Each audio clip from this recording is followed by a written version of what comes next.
Okay, if we all can get settled and start today's meeting.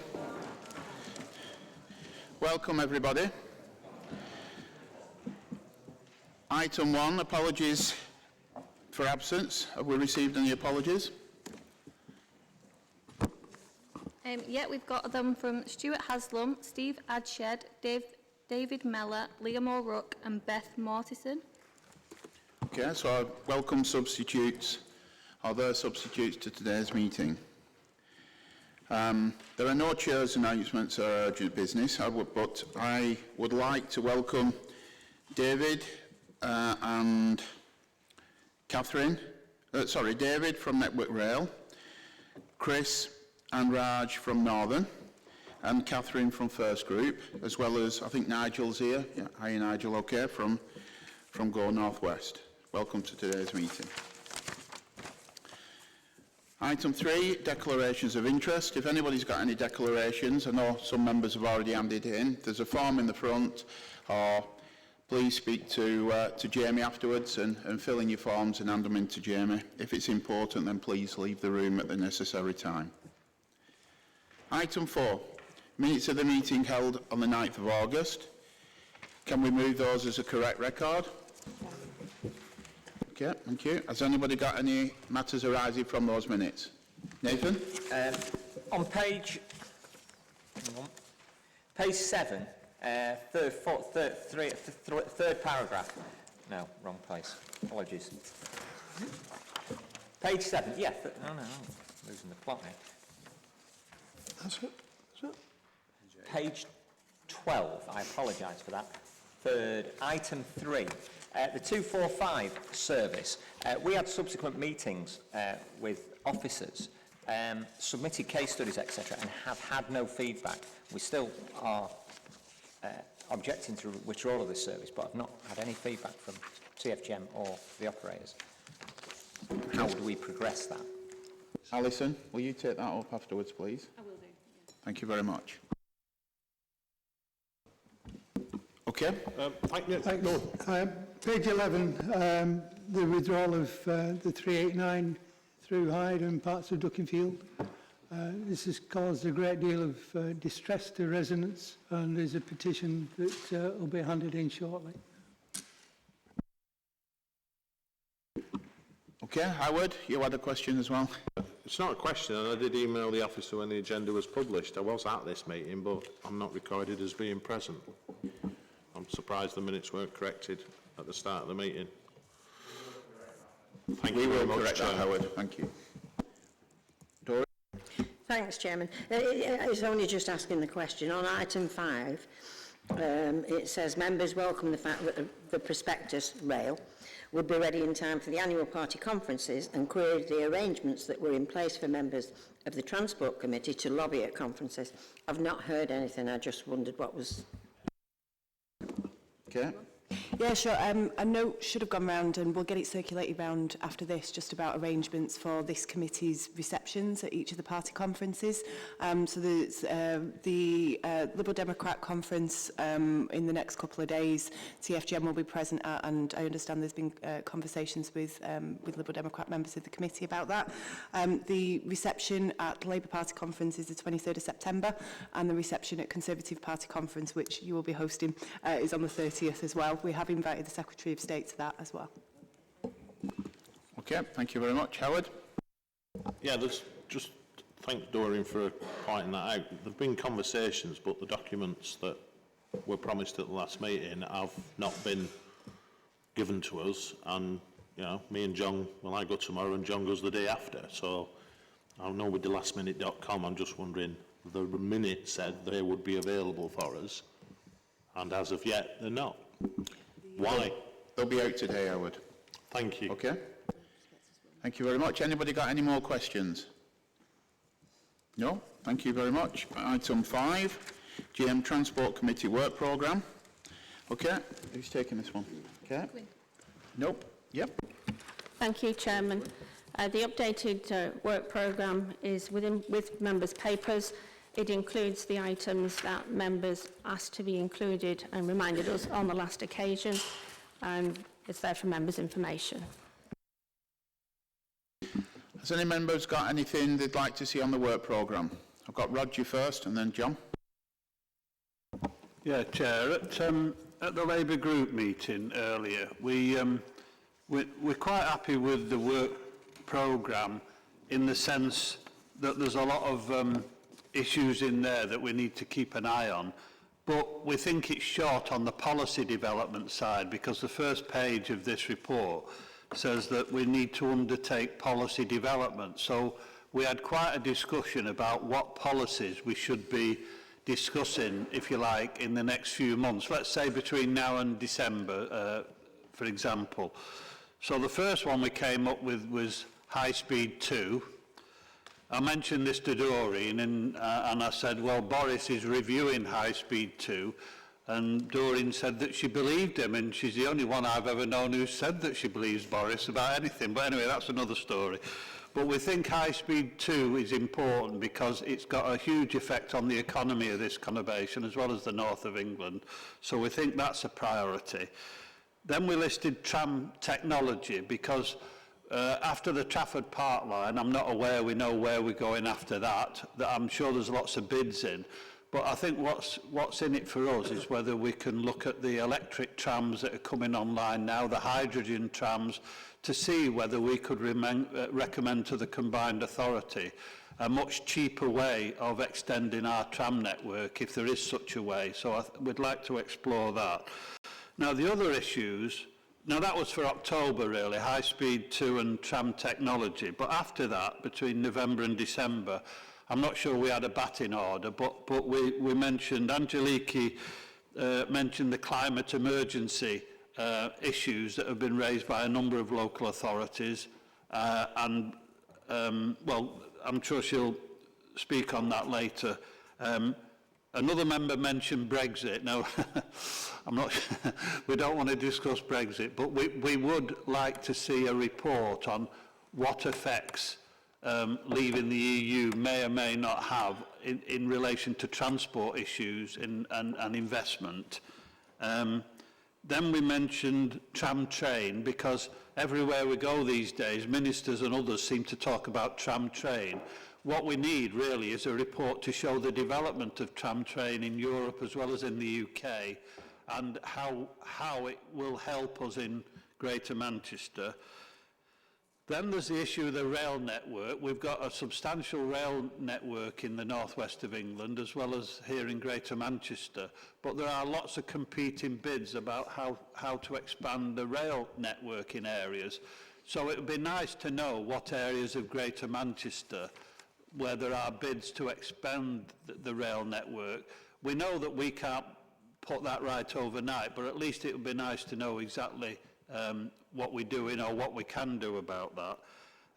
The other two mentions, I think the cycling and walking update is in there, I think, but then there's the GM Clean Air Plan, and of course that massively affects electric cars, charging points and all the other issues related to transport. So before December, I think we need an update on the GM Clean Air Plan. Anyway, that's my list, Chair. Or, sorry, the Labour Group's list, sorry. Thanks for that. John? Thank you, Chair. Yeah, it was just in relation to the issues that had been asked to be put on the agenda at the last meeting. They've all appeared, I think, at the end of the future business to be scheduled, but only one of them currently has a contact officer, and nothing seems to have been done about trying to schedule these into our schedule of meetings. We only have 6 meetings after today before the end of the political year, yet none of these issues have yet been put on the actual business for any of those meetings. These are things that members of the committee specifically wanted to get discussed, yet they're not anywhere near being scheduled yet, and I don't think I don't think that's acceptable that we don't even have a contact officer who will be responsible for making sure that it's on the agenda. I think that needs to be officers need to be pressed to get that moving, because otherwise it'll get to December, none of these issues will have been on the agenda, and then it'll be, the agenda's too full, we're not going to be able to discuss any of these issues. Cheers for that, John. I mean, obviously, you've got my email address as well, so anything that you see on, you know, on the papers that's missing in future, if you just email me and let me know, then I'll chase it up prior to the meeting, rather than just wait for it. Okay. Thank you. Doreen? Thanks, Chairman. Yes, I agree with the policy choices of the Labour group, but I'd also like to add, we've not heard anything about the Northern Hub Platform 1516. Could we possibly have an update on that? And also HS3. We've not had anything on that. Okay. Okay, I did. Howard? And I apologise if I'm going to bore people with this, but if you look at the minutes of the last meeting, I mentioned the speed camera partnership, which wasn't in the work programme, which wasn't in the programme before it. So this is now the 4th iteration. And can somebody show me on agenda item 5, despite it being in the minutes that we've just approved for the 3rd time, where that is on the work programme? Chairman, if I can help, on page 21, road safety schemes and drive safe, there is a reference there to the role of the speed camera partnership, if that assists.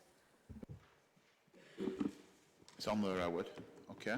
Roy? Good, just making sure we don't lose sight of it, Chair. No problem. Roy? Thank you. And the other bit is, so that's the first bit, is the both the bits, because I don't think there's any disagreement in terms of what we need to be getting our teeth into, in terms of some of the suggestions that both Roger and Doreen have made.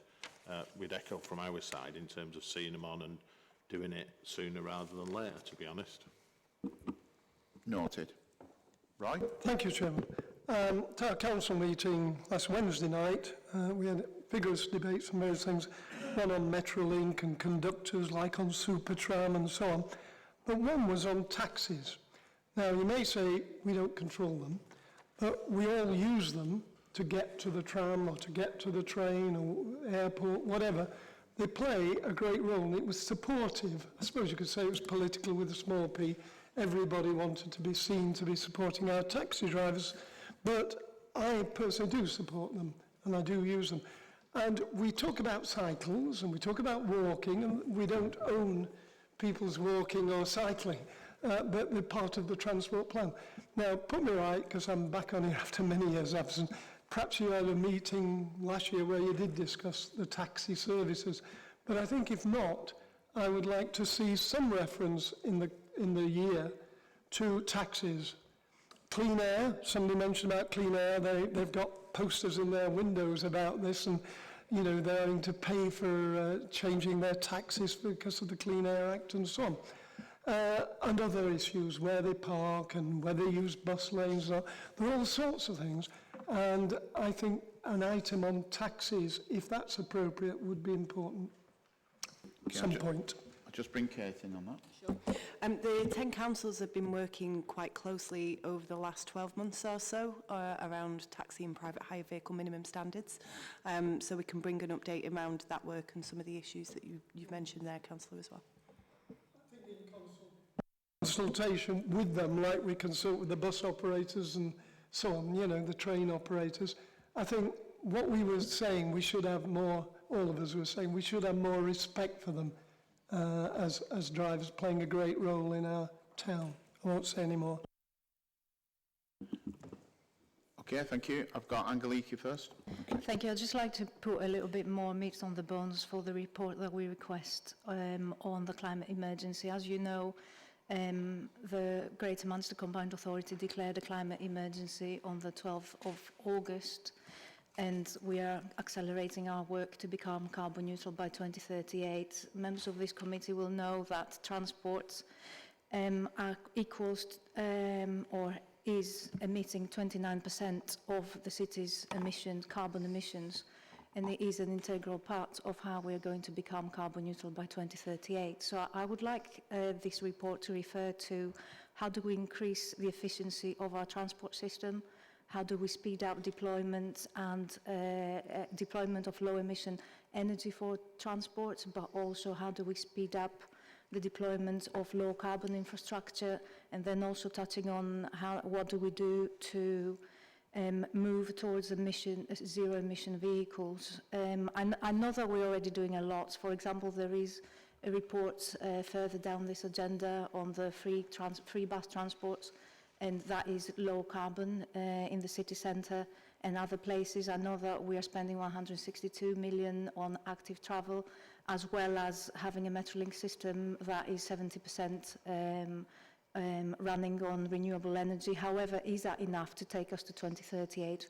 What more needs to be done, and how can we accelerate as a committee the path to becoming carbon neutral? Thank you. Thank you. We'll make sure that's on the work programme. Okay, I've got Nathan. Thank you, Chair. I just wanted to pick up on Councillor Jones's suggestion on the clean air. If we're going to bring another report on the clean air, I'd like I'd call it a deep dive, for want of a better, on the impact on small businesses. I think there's been scant attention paid to man, woman and van, and the impact on florists, plumbers. It's just, the public knows nothing about it, and the people that are driving those vans know nothing about it. So if we could go a little bit deeper into that for us, please. It's the remit of the CA to look at the clean air side of things, but yeah, it doesn't stop us putting pointers across. Okay, Roger? Can I just comment on the point you've just raised about businesses and clean air? Earlier this week there was a road show which took place at the AJ Bell Stadium, which is in my ward, and I was asked to speak at that event. I would guess I was second or third reserve, so I don't know who turned it down. But I must admit, when I got there, I was quite shocked about two things. One, how well it was organised, although don't take that the wrong way, but I was kind of expecting 30 or 40 people there, and it was a roadshow aimed at businesses, so the Chamber of Commerce as well as TFGM had set about organising the event. There were about 10 stalls there, including one from TFGM, but one, detailing electric cars and various other things. And there was literally between 200 and 250 people turned up, and all from the business sector. So I felt the event was really well organised. It was, if you like, TFGM and myself speaking on the issues, answering questions for half an hour, and then there was a series of small stakeholder type meetings where people could raise their concerns of businesses. But at the end of it, I did say to TFGM there that if we're having one in the west of Manchester, if you like, in Eccles in this case, I do think we ought to try and replicate that elsewhere, north east and south of Manchester too, to give businesses the opportunity of seeing exactly what this clean air plan. Now the only problem we've got, we haven't got all the answers from government yet, so we know all the problems, or we know a lot of the problems, we don't know all the answers. But I'm just making the point, that event was really well run by TFGM and by the Chamber of Commerce, and I think we ought to consider replicating it elsewhere in Greater Manchester, so businesses have got a chance to have their say and their input. Yes, will do, no problem. Has anybody got any more questions? No? Thank you very much. Item 6, Transport Network Performance, and I've got Alex. Good morning, everyone. I'll run through it in summary fashion as usual. Metrolink-wise, still a slight dip on the performance we'd like. Appendix B has that specific details. We're either just on or just below targets. We are working with the operator to improve that. Predominantly vehicle availability, RTCs and antisocial behaviour has having an impact on the availability of trams, but that has improved slightly. This is July's data in August, so we do expect to see an improving trend in that next period. Rail performance, again, welcome to rail colleagues and operators today. Still an area of concern around the performance of Northern and TPEs and the other operators. There has been some unseasonable weather factors in the period. We have got the impact of new rolling stock, and all of these issues we continue to raise with the operators and Network Rail. There is a full rail performance annual update later So I'm sure you might want to raise some of your questions there, but feel free after this if you want to raise some July data ones.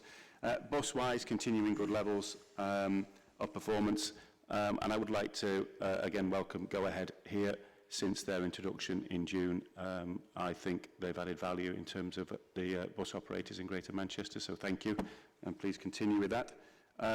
Highways-wise, it was a stable period in July. It's summer holiday season. We do typically see a circa 10% reduction in traffic because of that, and that does have an impact on delay times within the network.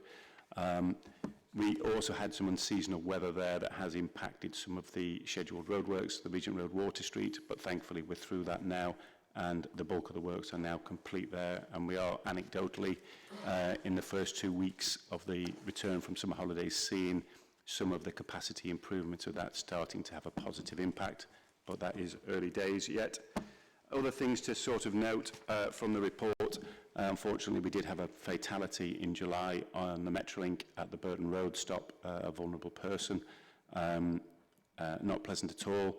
Big impact on a lot of staff involved with that, of which one is still receiving some counselling.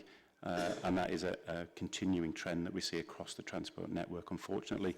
And we are working with all operators and partners to try and raise campaigns and awareness and address that as we go forward.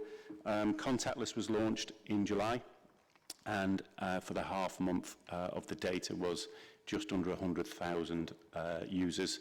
And again, some issues around the tapping in, tapping out, and that campaign is continuing. The free bus changes we will pick up later. Again, there's a separate paper on that, so I don't propose to go into that. And I suppose one final bit of good news. We have been independently formally nominated for Metrolink as Rail Operator of the Year at the National Transport Awards, which is quite a nomination in itself. Any questions? Okay, any member? Phil? Thanks, Chair. Chair, in relation to rail, we're still having major problems in the Rochdale area, especially at Smithy Bridge, Castleton and Millshill, where trains seem to be being cancelled, especially at the weekends on a Sunday with no notification. It's absolutely disgraceful that they can cancel trains at the weekend and not inform people, leaving people stranded. The second point, on buses, while we welcome Go Ahead into the Greater Manchester, the bus services has been appalling, as again, especially in Rochdale, the 471 and the 163, not turning up, being late. It's gone worse instead of better, Chair. Can we bring that back to the rail, on the rail annual performance as well, please, if you don't mind, rather than on here, on item 8, if you don't mind. Thank you. John? Thank you, Chair. It was just a query regarding Metrolink performance. Obviously, there's quite a difference between the performance of some lines over others. Yet, if we actually look on page 26 at the clear causes of issues surrounding reliability and punctuality, they seem to be things that would be an issue across the whole service rather than on individual lines.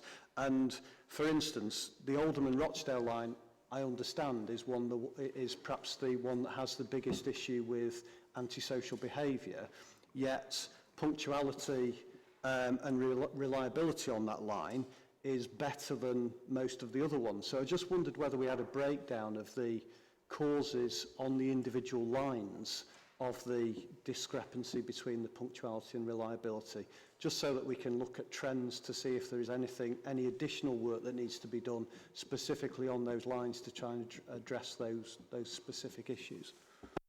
Okay, cheers for that, John. Danny? Yeah, councillors, we do have that breakdown. We can provide it. There will be a more detailed annual report for Metrolink coming to the next committee meeting. Just to reiterate what like I said, most of our issues have been around rolling stock over the summer, really. It's still ongoing, so tram availability has affected multiple lines, manifesting itself in a lack of capacity, so we're running less doubles on some days, for example. So you'll see that in your area, particularly East Didsbury. it's up and down month on month. So, for example, some months Oldham Rochdale can be bad or the worst. So, happy to provide that breakdown in terms of different KPIs and stats. I mean, we obviously measure a hell of a lot more than we produce in summary for this.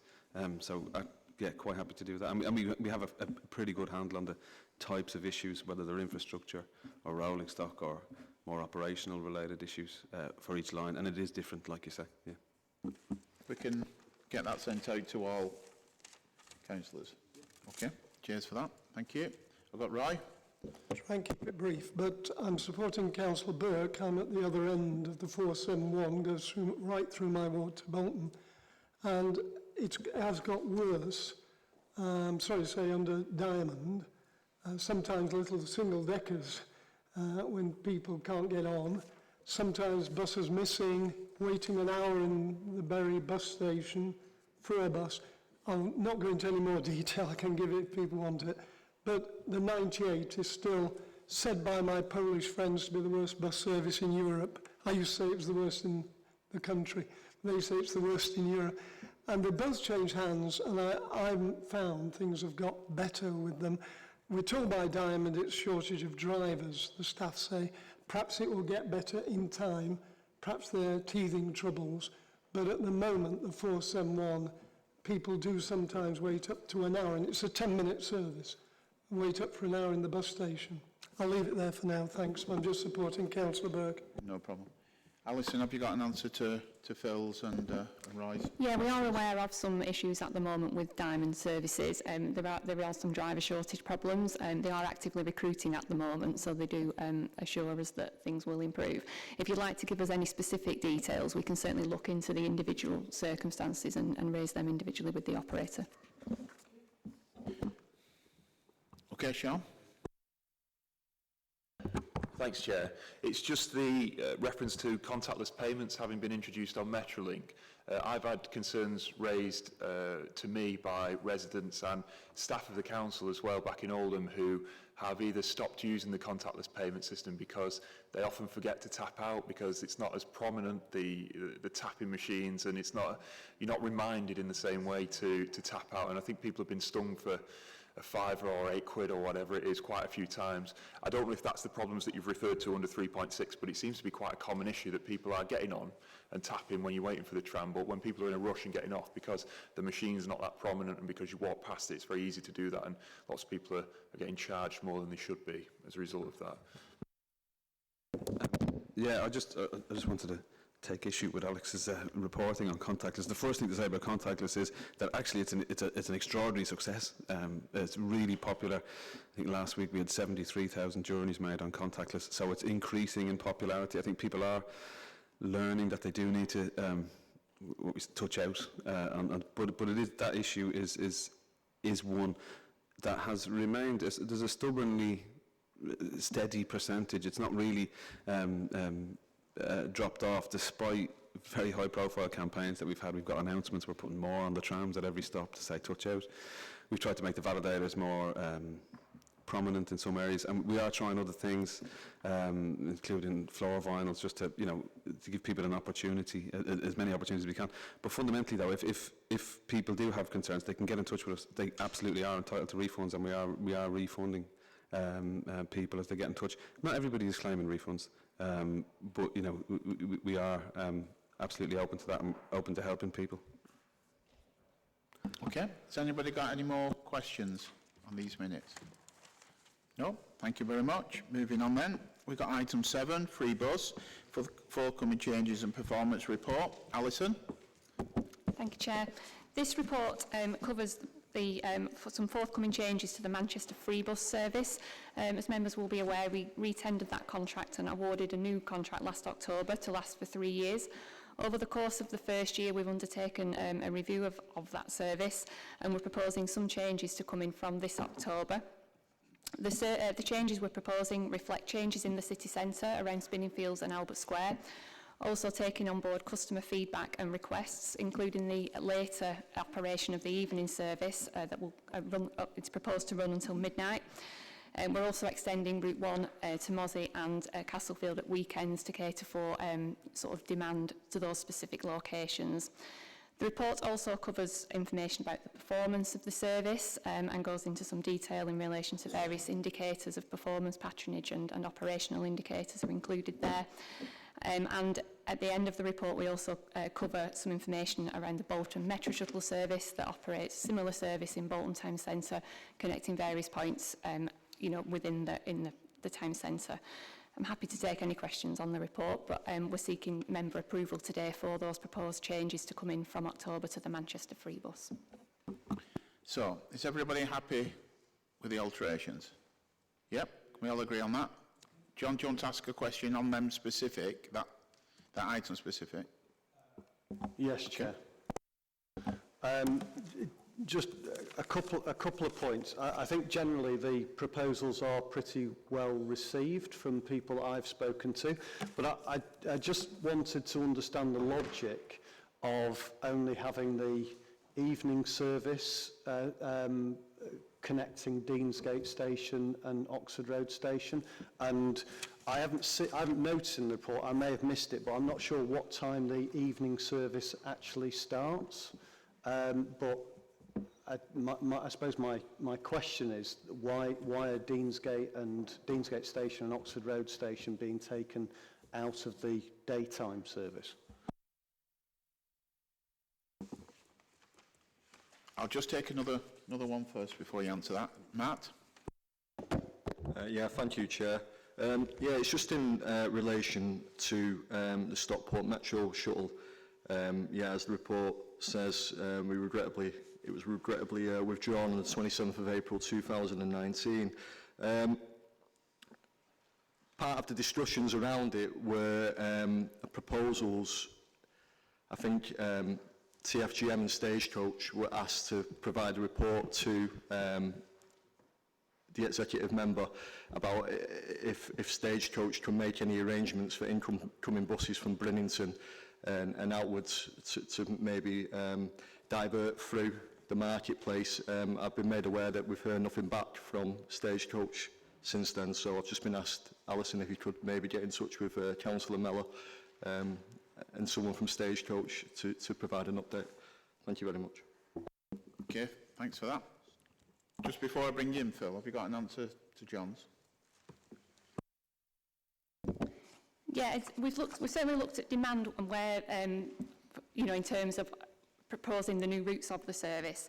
So it will, Route 2 is essentially just reversing its direction. So it is operating, maintaining links around that area. And we can talk in more detail afterwards. And also, in terms of Deansgate and that area around there, that's where there's quite a lot of nighttime activity. So we're very keen to keep night services operating in the evening through there. Do you want to come back on that, John? Yeah, I might be totally wrong on this because it was before my time, but I think when the service originally was set up, part of the logic of it was trying to connect all the train stations. And under this proposal, Oxford Road, I mean, there will be a station relatively close to Oxford Road, but Deansgate is completely taken out of the equation during the day. And it's my understanding, and again, this is just information that I've been passed, but that I'm told that quite a few people actually get on during the day at Deansgate and Oxford Road. So it just seems a bit odd that the line has been, the daytime route has been taken out. And my other question wasn't answered about what time it flips over from the daytime service to the evening service. Okay, Alison? Yes, we made the changes last October. We took into account movement of people across the city centre. We were seeing a lot of people start to use Metrolink as well in terms of and we looked at where other links did exist. So we were conscious not to replicate all of the same links with the free bus. We were subject to a reduced budget as well last year, so when we presented the report back to members for the award, we explained why some of those decisions had been taken, and that was part of the reason and the thinking behind it as well. But at the night time, we do see increased demand in that area for the nighttime destinations around the Deansgate location. In addition, the evening service kicks in sort of after 7 p.m, runs until midnight. Okay, Phil? Thanks, Chair. It's actually not on the agenda, but it's a bus issue which I'd like Alison to take back to Rosso. Residents have got concerns over the price increase, the 3% price increase in children's tickets throughout the year. The January term, it's only £180, where the summer term's £140, but come the winter, the autumn term, it goes up to £213 for children's tickets. Please could we address this with Rosso? And it's quite a massive jump for children's tickets, 3%. Can we raise that with Alison afterwards as well, because it's not part of these minutes? Okay, so just take that up. She's got most of the information, but if you think there's any further information, please just have a chat with Alison afterwards, and we'll chase that up. Has anybody got any more questions on these minutes? Can we approve then the proposed changes? All agreed? Thank you very much. So moving on, item 8, Rail Annual Performance Report. Bob? Thanks, Chair. This annual report provides an overview of rail performance in Greater Manchester. It's fair to say it's been a particularly challenging year following the introduction of the May 18 timetable. We've seen the impact that the performance has had on our customers, who, to be honest, deserve a far better service level than they experienced at times during the last 12 months. An interim timetable was introduced in June 18, and that did provide more stability and improvement in performance, which was offset in part by the autumn leaf fall, and we had a particularly challenging time in the lead into Christmas. However, I think it's fair to say that we have had some major successes in the year, with the introduction of new rolling stock very recently and the electrification of the Bolton line. So it's a good thing that we shouldn't lose sight of. And I'm pleased to say we're joined today by colleagues from the rail industry who'll be happy to answer any questions at all on this paper. Okay. Roger? Yeah, I wanted to ask Raj and Chris the obvious question. Last year was an unmitigated disaster, so we don't want to dwell, if you like, on the timetable changes from last year. But Transport for the North and Rail for the North, I don't know whether they're two separate organisations or whether they've merged yet, but they did a survey of this year's July and August rail services, both for TransPennine and Northern, compared to last year. Now, bear in mind, last year was an unmitigated disaster, but our rail services were, if anything, worse than they were last year. Now, what I need you to tell us, truthfully, is what is going on? We have excuses for last year, with no excuses for this year. Why are things not improving from last year? Mr. Chair, if I may. Okay. Hello. So yeah, I think the survey that you're referring to, we judge ourselves as an industry by the National Rail Passenger Survey. We saw those results fall through the floor as a result of May 18, which I think is alluded to within the report. Since then, of course, we've delivered 2 successful timetable changes.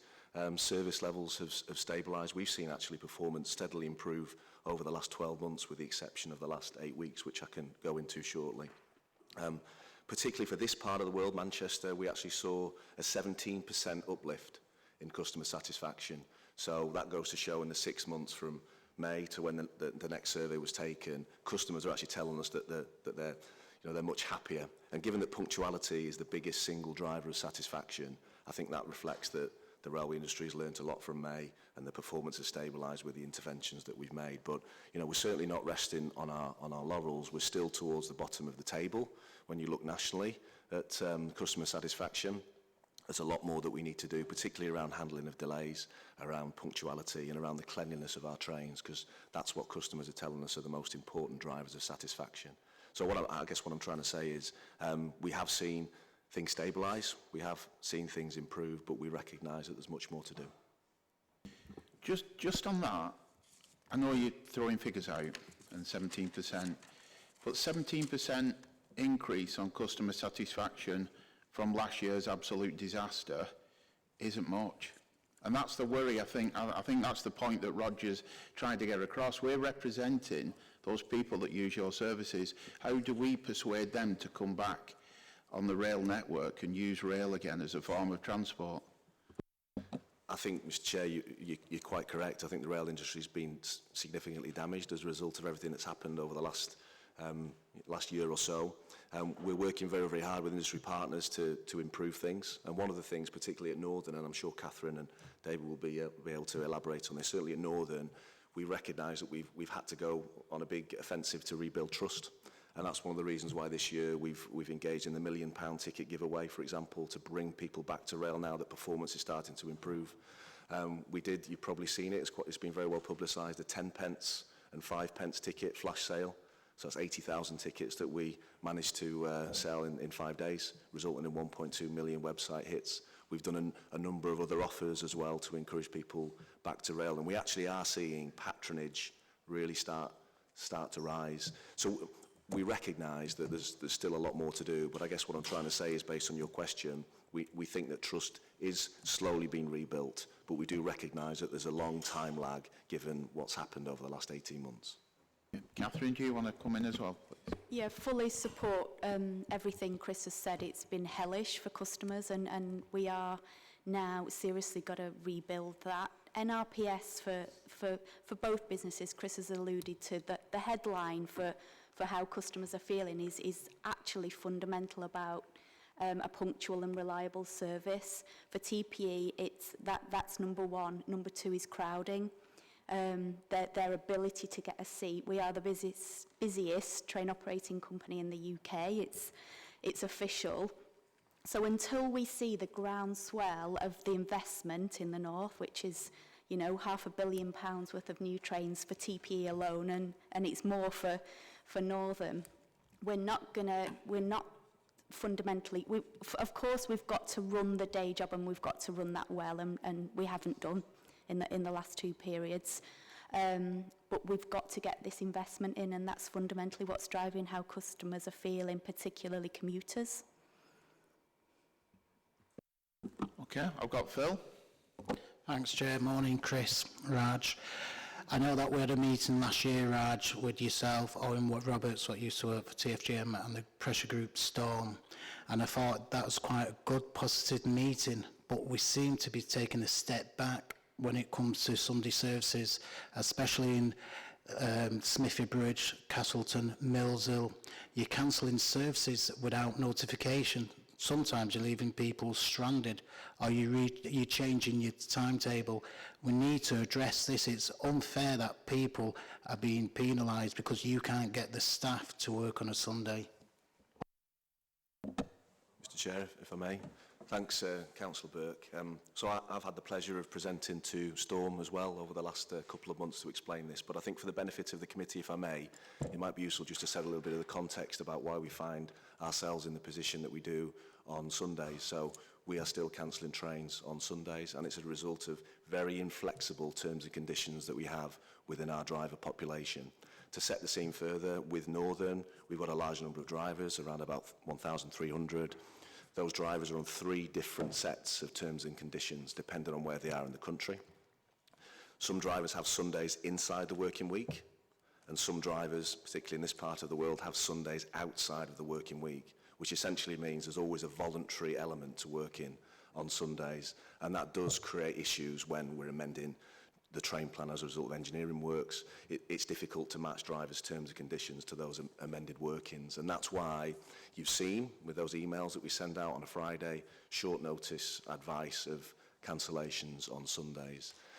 What I'd like to provide the committee some elements of comfort on is we've not just sat back and let this happen. For over a year now, we've been working very closely with ASLEF, the Train Drivers Union, to try and reach an agreement on Sundays. We've been working very hard to table what's called a new deal for driver, which we did with the support of the ASLEF Exec Committee and support of the ASLEF Company Council. That would have brought all of the terms and conditions together and brought Sundays inside the working week for all drivers, essentially providing the resilience that we need on Sundays. That went out to referendum in June.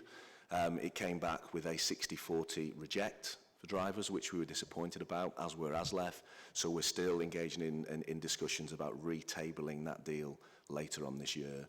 As a prudent operator, everyone wants to have Sundays inside the working week. We're becoming a 7-day society, and that's essentially our commitment. But in the meantime, we are unfortunately having to short-term plan cancel services on Sundays, like Councillor Burke on your line of route. But just to give some element of comfort, you know, I'm very clear with my team. We do clearly communicate what services are going to be removed, and we do provide replacement bus transport or alternative train services which people can use to move them from A to B. But rest assured, there's a lot of work going on the Sunday issue, and we're in very close, productive dialogue with the Train Drivers Union. If I could just add, just to answer the final point about the successful meeting we had at the end of last year, I just want to, I'm now back in post, and I think that we need to carry on where we left off there. There have been some glitches in the Rochdale area over the last few Sundays where we can do better in terms of signage and directing people and having a clear bus timetable when we are withdrawing train services. So Phil, if we can, after the meeting, if I can just have a chat with you and get another one of those sessions set up, because I think we were on the right pathway, and it's gone a bit skew with now. So I think we need to get back onto that pathway. So I'll have a chat with you at the end of this meeting, and we'll get another session with Storm set up, because I think we need to work with service users, with people like Storm, rather than see them as the enemy of us. So. Okay, thanks for that, Raj. Angie?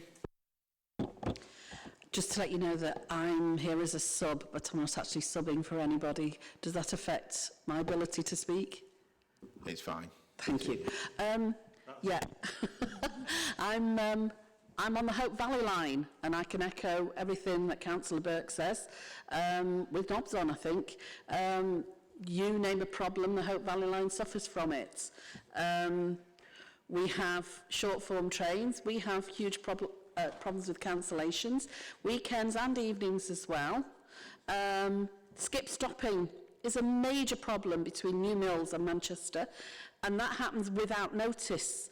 The other morning on Romley Station, 100 people on the platform, a train went through with maybe 50 people on board. We're sick and tired of it, basically. We are told that trains coming down the line from Sheffield can only run with 2 carriages. Even when sometimes they're formed of 4 carriages, only 2 will be unlocked, because we're told Hathersage Station platform can't accommodate more than 3 carriages. I'm glad to see that Bridlington Station platform is being lengthened to accommodate longer trains. When is Hathersage going to be done so that trains further down the line towards Manchester can actually have 4 carriage trains? I could go on, but I'll stop there. Okay, do you want to come back on that? I shall do, and thank you for the questions. You're quite correct. The Hope Valley Line service, which for the benefit of the committee is the line of route that runs from Manchester Piccadilly to Sheffield, is amongst our worst performing lines of route. There are a number of reasons for that. The main one being, I think it's that's one of the reasons why it's part of the big Trans-Pennine route upgrade. The signalling on that line of route is quite restrictive, so you can't fit as many trains through it as you might like. So when there are delays, the delays are exacerbated.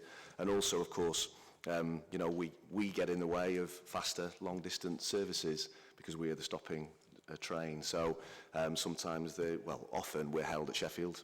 We're often held at various junctions to allow the faster services to go through, because essentially by doing that you're minimising overall delay to the whole industry. But we recognise that does affect customers on the Hope Valley line. We were seeing green shoots of recovery. It has dropped back in the last 6 weeks, but we do have a performance improvement plan in place with Network Rail looking at what we can do to improve things. To give you a couple of ideas of enhancements, perhaps David might be able to elaborate. There's been some work considered at the Sheffield end at Door in terms of infrastructure improvements, because you're quite constrained there with a single track.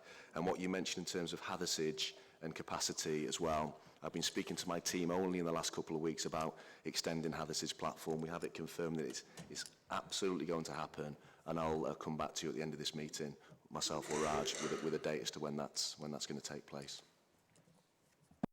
Okay, I've got Zidra. Thank you, Chair. This question for you, Raj and Chris, about the community engagements and also the welcoming of the station of visual appearance. probably you would agree that it's very, very important for people to get on a train to pass through the station, and it's not really pleasant and feeling if you have to go through the flooded tunnel to get to the station, or the appearance of the station is really run down, which one could be solved with a little bit of paint or community engagement, cleanliness and things. Obviously, we had this discussion years and years back, and we're still back at the same position as we were 4 years ago. So I'm just wondering, do you have any concrete or much quicker kind of timeline where little bit could actually help to improve the visual appearance of the station? Sorry, Tidbury, which station was that? Thank you, Mr. Chair. Thank you, Zira. It's a valid question. So, high level, we've invested a lot in our stations. Within our franchise agreement, we're obliged to invest £50 million. We're on phase 4 of 5 of that, and that includes things like shelters, CCTV, help points, lots of things, ticket vendor machines included. Levenshume, we recognise it's looking a bit tired. I think we've had that discussion before. Rest assured, it is on a programme of works. And you touched on community. We also invest £250,000 a year in community investment, and Hope Valley, for example, Heaton Chapel, which I know is down the road. They're just some great examples of where the community can come together and do some fantastic work for stations. But yes, we need to do more in terms of generally tidying up some of our stations, and I'll make sure that Levenshume's on part of my sort of monthly walkout with our contractors to see what we can do there. Okay, thanks for that. Peter? Thanks, Chair. I've got points for both David and Raj and Christopher. Firstly, I'm going to buck the trend and congratulate you. I live on probably one of your most successful routes, which is Piccadilly to Hadfield. And, you know, I don't get any complaints about that. But I also have in my ward Newton North, which is on the Piccadilly Rose Hill. Can we ask when you're going to introduce the new trains and take the paces off on that line? And platform extensions have been mentioned. Why didn't you consult with local ward members the fact that you're actually going to do some work on the line, and which end of the platform you're going to extend?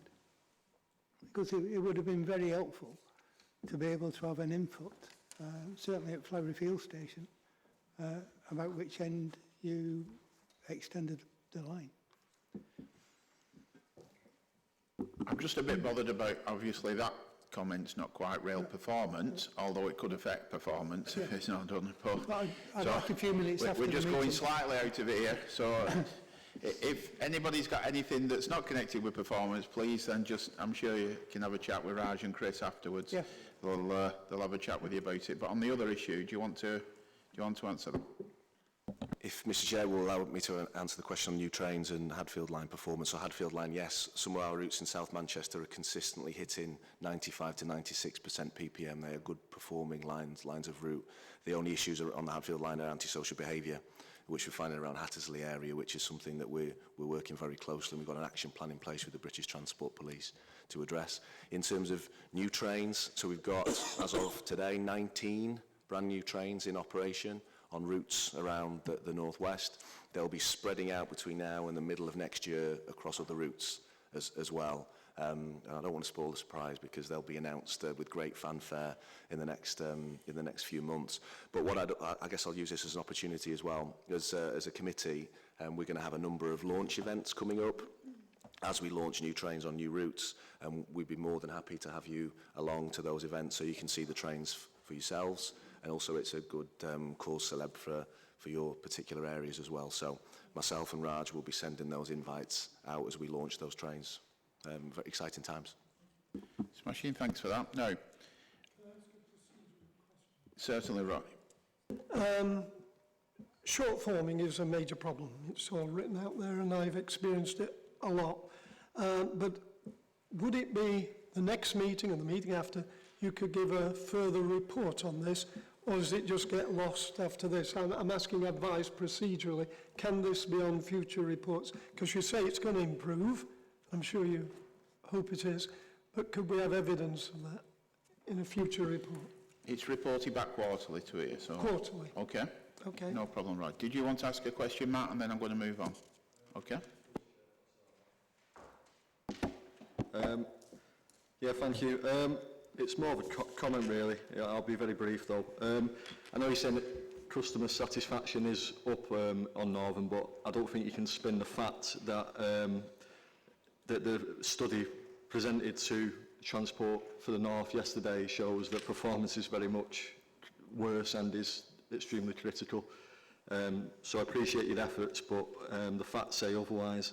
I would, however, like to display a greatness, I suppose, that the new Class 195 trains are up and running. I have actually ridden on one, and it's like sitting on an electric train, nice Spanish engines. It would have been nice if they were built here, but...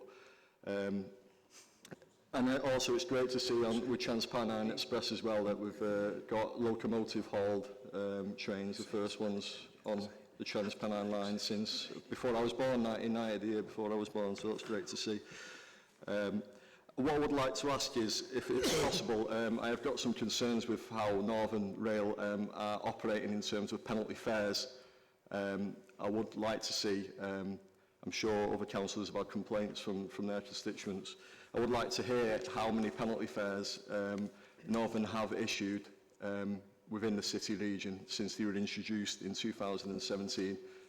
I'm going to come to you after this committee meeting with some grave concerns with how I believe Northern are operating, but I think it would be beneficial to see how many penalty fares you are operating at this time when we're seeing performances dropping and dropping and dropping. Thank you very much, Chair. Is it possible to bring that back on the next quarterly report, that information? If you can feedback on that, then you'll have all full statistics then, won't we? Okay. Just one point, I guess just one point of clarity. No, thanks for that, Councillor Wynne. The engines are actually Rolls-Royce engines underneath the Class 195, so good quality Rolls-Royce engines. And it's great to see that CAF have got a parts warehouse in my ward over in the Aurora Business Park, which is a council-owned business park, so it's great to see for the local economy in Stockport. There was a plug there. All right. Thank you very much for everybody who's took part in that. So I'm going to move on now to item 9, which is the Centre for Local Economic Strategy. Kate? Thanks, Chair. Just picking up on the conversation earlier in relation to the work programme, and clearly members are keen to get into more of a policy development space. So this report just provides an overview of the relationship that this committee and TFGM have with the Centre for Local Economic Studies over a number of years. Councillor Aldred attends their meetings as well. So we just wanted to give you an example of the areas of work that CLES undertake currently, some of the work that they've done in conjunction with the predecessor to this committee and TFGM before, and to take a steer from members about any specific areas of policy development that they may wish to work with CLES on. That will enable officers to work that up into a proposal to bring back here, just to make sure that you're getting the opportunity to be able to explore various different areas as required. Thanks. Okay, has anybody got any questions and comments? Roger? Yeah, I'm showing my age now, but I've been going to CLES meetings on and off, board meetings that is, for 30 odd years, and they do a tremendous job. And I was saying at Labour Group and to Kate, I think it would be very useful if you could send members of this committee a list of all the work that CLES has done for local authorities. I'm not talking about the tender prices and all the rest of it, just which local authority they're working for and what they've been doing, because I do think local authorities in Greater Manchester, if they don't use CLES, they should do. There's lots of work they're doing. Community wealth building is the in topic at the moment, and they're doing loads of work on that and for various. And I really do think every authority should sit with the Chief Executive CLES and go through all the issues that CLES could help them with. Now, there's always a cost to these things because CLES don't work for free. They've got to earn enough money to keep going. But the work they're doing in local authorities is well appreciated, and it's across the country. It's not just in Greater Manchester. So it's worth us doing that if we could. Okay, thanks for that. Anybody got any more comments? No? Okay, thank you very much. Item 10, rail station access for all mid-tier programme. Bob? Thanks, Chair. This report advises members of the Access for All mid-tier programme. That programme will provide £20 million to be allocated nationally. When you think about £20 million across all the number of stations we have, it's a very small amount. It does address smaller scale improvements not covered by the main Access for All funds. And that was last reported to this committee in November last year. We prioritised a list. We had 4 that were submitted and we were awarded 2 of our 4. The submission will include currently 22 stations detailed in Appendix A, and what we will do is work through the detail and provide an update at the next meeting before the submission is made the following week. Happy to take any questions. Okay, has any member got any questions on this? John? Can I just add one thing? In addition to the list that's there, members in Bolton will be pleased to know that at Bolton Station, where we've got a very successful community hub on Platform 5, we're going to do an additional joint bid to get access to the first floor of that community hub so we can make better use of that building as community space. So that's going to be in addition to the ones listed on this paper, which I'm very pleased that TFGM and ourselves are going to support the community trust there to develop an additional bid. Okay, thanks for that, Raj. John? Thank you, Chair. Just a couple of queries. First of all, when this bid goes in, will there be a sort of pecking order on what are the priorities? Because is it possible that we may be partially successful but not get the full amount? So will there be a sort of, is number 1 priority Bromley Cross, for instance, and does that go down in the order of priorities for the access work? And then my second question was how this is coordinated within the bigger issues surrounding access to the stations that are currently inaccessible, and how does that fit into future bids for the bigger money from the top tier for Access for All? Okay, Caroline? Thank you. Firstly, yes, we could end up with a partially successful bid. That isn't the position we'd want to be in, but we could end up having to pick out of these improvements what we could deliver. But no, this list as it stands here has not been ordered in terms of priority of stations. It's been ordered in terms of local authority and neatness of showing you geographically where stations lie. But we could do that for the next report if we thought that we needed to. John? Yeah. So hypothetically, if we put in, and I'm guessing that this work neatly comes up to about £1 million of money that's being applied for. So if we get half of it, will we have a pecking order that will go as part of the bid, or will it be, this is our order of priority, we're going to do it, we will do it in if they only give us X amount? How does it work? Will they know what order we will do things in if they don't give us all the money?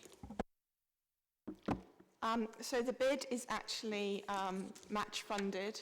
So the work comes up to 2.5 million rather than £1 million. Yeah. In terms of doing that work, you wouldn't need to de-scope it too much because we're putting in £1.5 million of money that isn't part of this bid. So you would be able to deliver most of it, and that would be at our discretion what we put in. But I do agree with you that I think we need to come up with a prioritised list to make that very clear what we would not to do if we were put in that situation. John, it's worth clarifying that when we did the priority list and we were very clear about the priorities for the main bid, that the department come back with our third and fourth choices. We've since written to the department asking why they chose not to prioritise the same way as we did. We're still awaiting a response. So even if we did prioritise, and bear in mind that exercise would be quite unique given the amount of money we're spending, we still may not get that list.